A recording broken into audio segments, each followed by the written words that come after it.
அவர் தானே பேசினாரு. அவரை எடப்பாடி பழனிசாமி என்று அழைப்பதை விட பல்டி பழனிசாமி என்று அழைக்கலாம். நேற்றைக்கு முன்தினம் அறநிலையத்துறையின் சார்பில் கல்லூரிகளே தொடங்கப்படக்கூடாது என்றார்.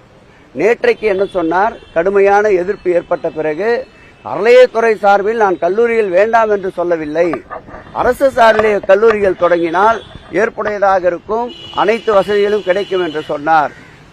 பூனை கண்ணை மூடிக்கொண்டால் பூலோகம் இருண்டு போனதாக நினைக்கும் என்பால் அதுபோல் அவருக்கு நாட்டு நடப்பே தெரியவில்லை. அவரை நான் கேட்கின்ற ஒரே கேள்வி, கட்சியினுடைய நிறுவனர், அந்த கட்சியினுடைய நிறுவனர் புரட்சி நடிகர் அவர்கள் 82ஆம் ஆண்டு அதே பள்ளியில் பாலிடெக்னிக் கல்லூரியை கொண்டு வந்தார். அவருக்கும் இந்த வார்த்தை பொருந்துமா இல்லையா? அதன் பிறகு அந்த கட்சியினுடைய பொதுச் செயலாளர் 2 முறை முதலமைச்சராக இருந்தவர் அம்மையார் அவர்கள் கல்லூரியை கொண்டு வந்தார், மகளிர் கல்லூரியை பழனியிலே. அப்படி என்றால் அவருக்கும் இந்த கூற்று பொருந்தும் அல்லவா? இவர் என்ன அரசியல் ஞானியா? மற்றவர்கள் எல்லாம் எந்த விதமான விவரம் தெரியாத தலைவர்களா?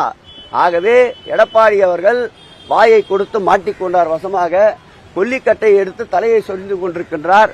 தீர்ப்பு 2026ஆம் ஆண்டு மக்கள் தீர்ப்பு, மகேசன் தீர்ப்பு என்பார்கள்.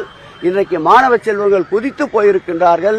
ஆகவே 2026க்கு பிறகு எடப்பாடி பழனிசாமி என்ற பெயர் நிச்சயமாக மறையும் மறையும் மறையும் என்பதை தெரிவித்துக் கொள்கிறேன்.